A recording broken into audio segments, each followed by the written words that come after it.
Talk about when to expect 666. Now, most anybody who's read the book of Revelation knows that 666 is the number of the beast. And I've heard people, this has amazed me over the years, I've heard people talking as if 666, the mark of the beast, is already functioning. They look at the bar striations on barcodes, and there's a 6, and there's over here there's a 6, and over here there's a 6, but it makes no sense. Let's look at it. First, we need to ask the Bible, what is 666 from a Bible point of view? Revelation 13:17. No man may buy or sell except he who has the mark or the name of the beast or the number of his name. Verse 18. Here is wisdom. The number of the beast, person, right? God calls him a beast because he's like Hitler, only he's on steroids. He's much worse than Hitler. It's like, how can you be worse than Hitler? Oh, this guy's going to be worse than Hitler, right? So the number of the beast is the number of a man, right? It's a man, it's a person, it's a guy. And his number is 666. Okay, so like, okay, how are we going to calculate? How are we going to figure that out? You don't have to figure it out. You don't need to know. The crucial point to remember is that it's a man's number, and Paul writes this in 2 Thessalonians 2:3. Let no one deceive you by any means, for that day, the coming of Christ, will not come. Christ's return will not come unless the great falling away comes first. I don't know that we have any information other than that. The great falling away. What is that? Right? Anyhow, thank you, Paul. Right? And that the man of sin is revealed, the son of perdition. So the 666 man must first be revealed. Anybody know who he is? Nobody, right? Because he hasn't been revealed yet, right? And he's highly unlikely to be revealed until the first king of the north is out of the way, and the second king of the north is out of the way, and then the third king of the north, who is the beast, steps in. So we've got to wait for 2 more king of the north to come along, right? This 666 man must first be revealed, come to power, then promote his mark and his number, etc. Right? And it isn't happening now, and it hasn't. It's not likely to happen until major events happen. Now we can ask, why is the mark of the beast needed? Why does he even need a mark? Right? It's needed to promote a unified worship system. This is a whole new concept, right? Because most of the people we see in high positions are money grubbing, trying to get rich. They're doing a pretty good job of it, right? And meanwhile, they're wrecking the way of life, most people's life. So the mark, with the mark in this future time, if you have the mark, you get to function in society. Without it, you get arrested or worse, right? This is serious stuff. You're beginning to see a little bit of this from governments around the world, like Australia. Like you've landed in Australia, now we're going to lock you up. It's like, really? Okay, so for 3.5 years, Satan and the beast person and the false prophet will be pushing a new world order governmental system that's based on a worship system, right? The most of whatever you've heard about a new world order is governmental. It's not worship based. This is a worship based system. Now Hitler in World War II was pushing German expansion, not a global worship system. Now Satan was helping Hitler, I'm convinced of that, right? But then God got in the mix and he started messing with Hitler's mind, and Hitler started making bad mistakes and ordering non-existent panzer divisions into the front lines, and then making other terrible decisions that started losing the war and eventually did. The tribulation period will be satanic influence at its fullest strength, at its greatest strength. Revelation 13:2. Now the beast which I saw was like a leopard. The dragon, that's Satan, right? Another term for Satan, gave him his power. So Satan gives this beast power, Satan's power. Anybody know how that works? It's like, what is Satan's power? It's beyond what we know how to describe. And his throne. Why would Satan give this guy his throne? It's like, I don't know, but it's pretty important. And then great authority. So this one human being, this beast person, is now satanically superpowered. It's like Superman, only Satan is giving him the power and not whatever he had from, however the Superman thing worked. So Satan's full power kicks in at trumpet number 5, Revelation 9:1. Then the 5th trumpet angel sounded, verse 2, and he, a messenger, opened the bottomless pit. Now, many people miss this giant clue in Revelation that shows how Satan is allowed full power. God allows him to do that. God is the one who sends the messenger down to the bottomless pit and unlocks it and opens it and says, come on out, right? You have power to go for it, right? And this is trumpet number 5, which is the first woe. Most people miss that the first 4 trumpets are not woes. They're just wars and terrible things we do with our weaponry down here. But we don't get to the first woe until Satan shows up in trumpet number 5. Revelation 9:11. They had a king. Most people read right over this verse because there's already so much. There's scorpions and there's locusts and there's faces of men, and they strike men with a scorpion sting and they can't die for 5 months. What is that? How do you explain that? This is like, if this isn't satanic on steroids, what is it? Right? So they have a king over them, the angel, the messenger of the bottomless pit, who in Hebrew is Abaddon and in the Greek is Apollyon, other names for Satan the devil. Verse 12, one woe is past. Okay, that's trumpet number 5. The 5 months can't find death, right? Behold, 2 more woes are coming. So the next woe, right, is from the beast power with a 200 million man army. And then the final woe is when Jesus shows up in the sky and says, woe to the beast power empire, because he's going to whoop up on them.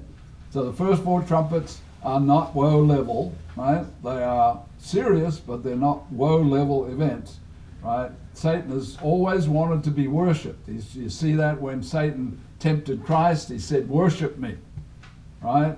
And he tried to throw God the Father off the throne. He's just always wanted to be worshipped. And this is going to be his greatest opportunity to get worshipped, and they will be worshiping him. And I can't explain to you how this is going to work. You've seen somewhere throughout the television, whatever, there's a handful of people who actually worship Satan, right?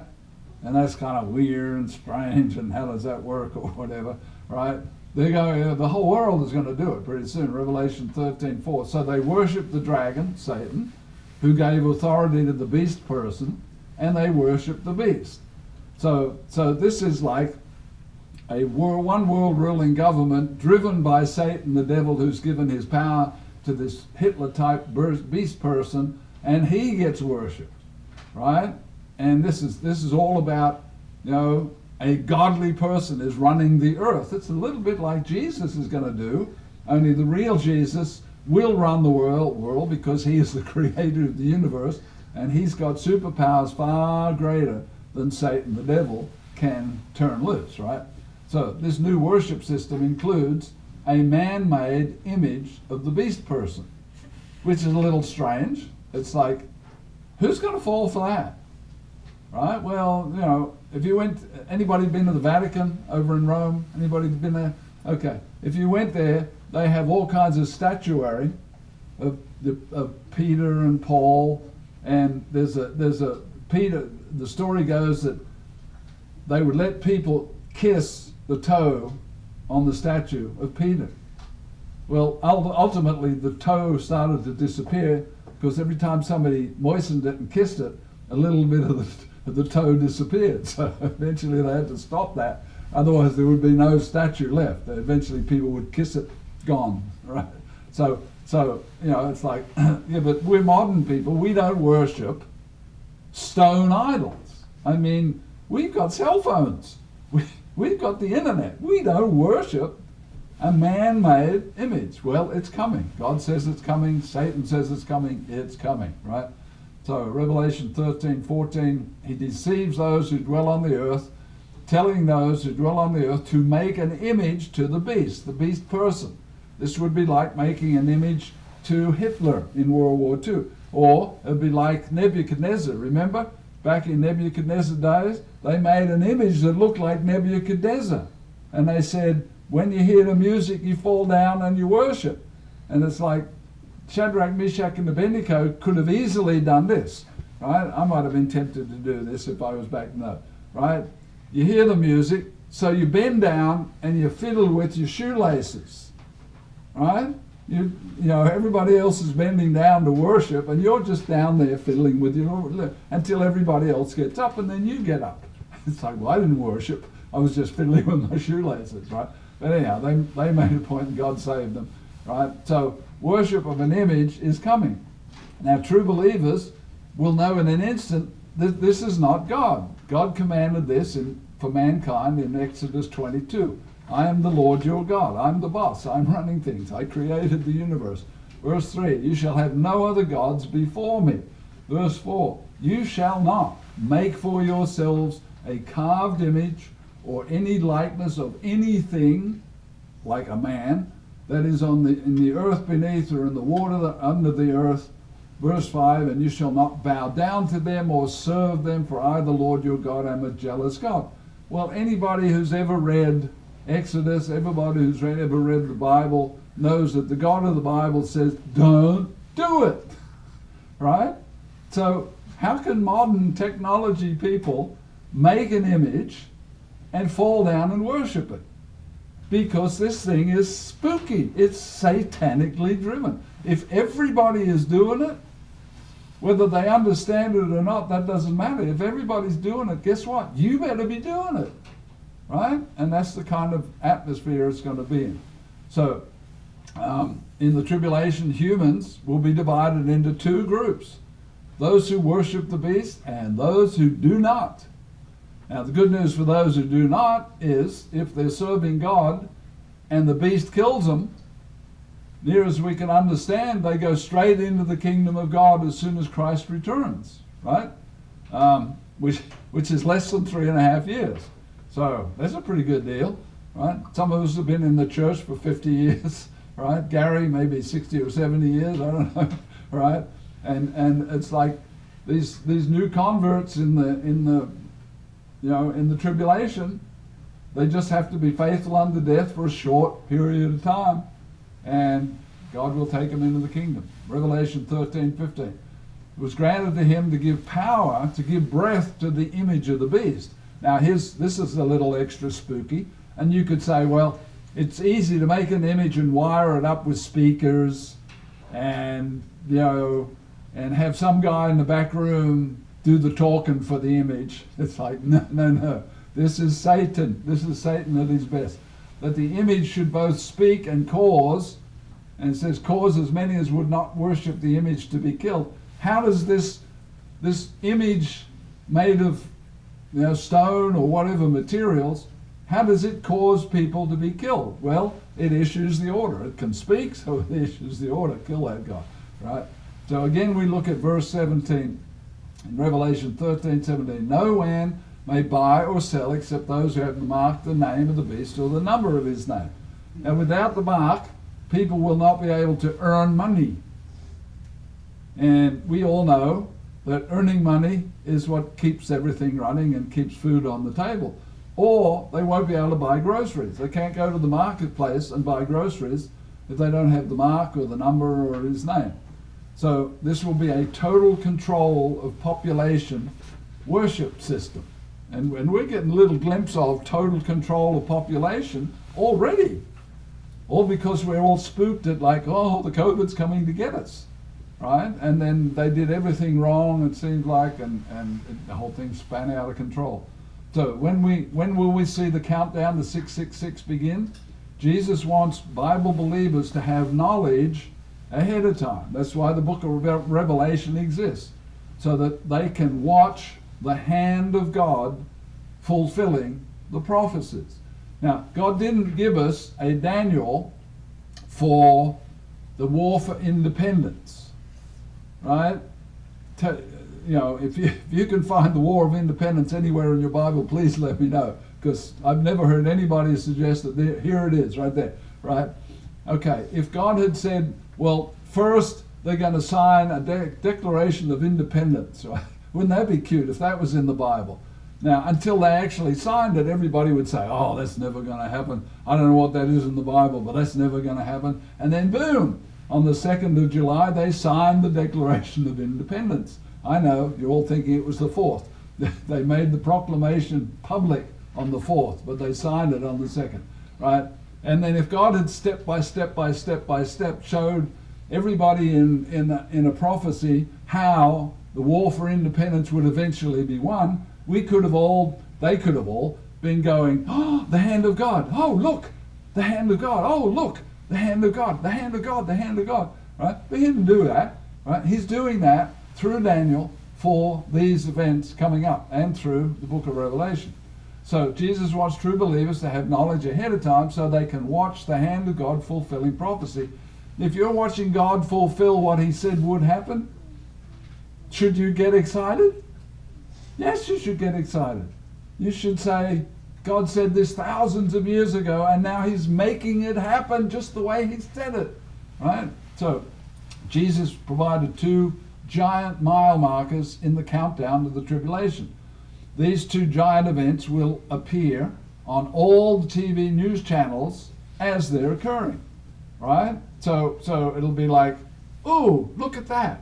Now, I remember, most of you remember where you were standing and what you were watching when you saw the planes fly into the Twin Towers on 9/11, right? I can close my eyes and reproduce the furniture in the room pretty much and the television I was watching. Then when I got home at that night, then they replayed it, and they replayed it, and they replayed it, you know.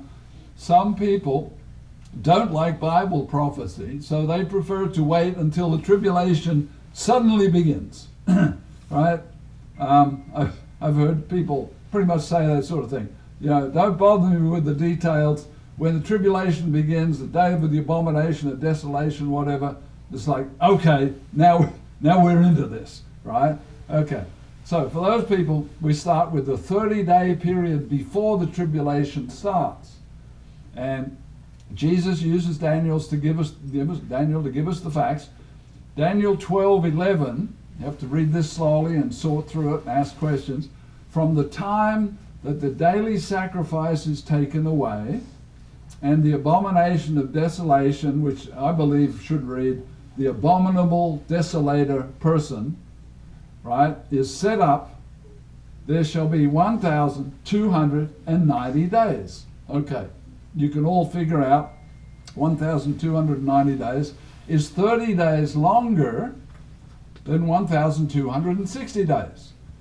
Jesus says to flee to the Judean mountains, easy to say, Judean mountains, right, on this day, Matthew 24:15. Therefore, when you see the abomination of desolation, right, and most people, if you ask them now, if you Google it, he'll say pig's blood in the temple, or sacrificing a pig or something in the temple was the abomination of desolation back in then, right? And there was another one. Anyhow, so they've identified what they think it was in history past, right?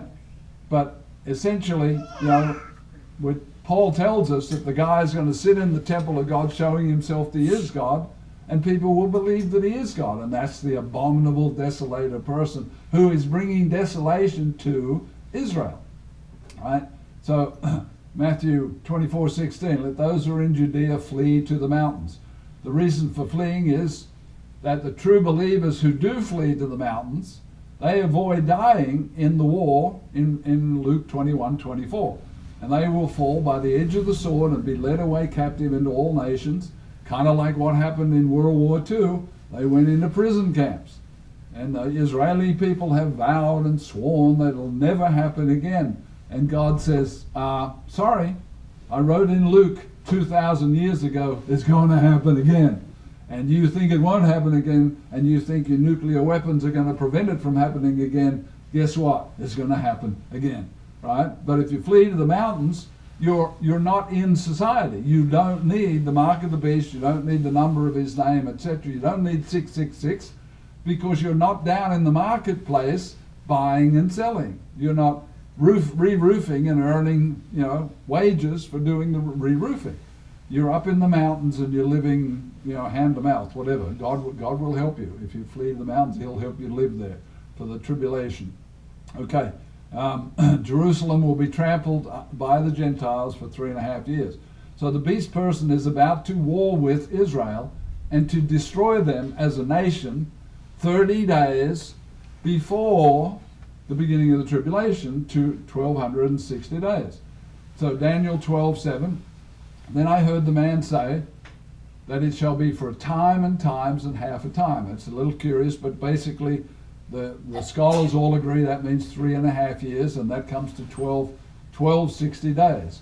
Then the power of the holy people. Who are the holy people back in Daniel's time? The nation of Israel. They were God's holy people. Has been completely shattered. All these things will be finished. So, in the 30-day period when the beast power attacks the nation of Israel, and most of us wouldn't want to be in a war against the Israeli military, because they are serious. From 15, 16, they start training men and women, everybody, to have a machine gun in their closet and to know exactly what to do when they do get attacked. So the age of man will be finished 1290 days after the abomination day.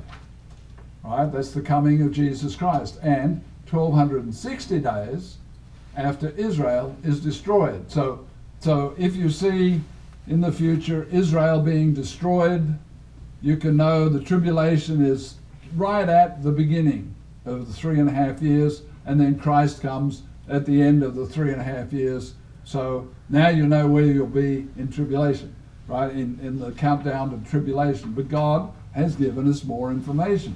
So when this Israel destroy is happening, readers should know that essentially the tribulation starts in less than 30 days.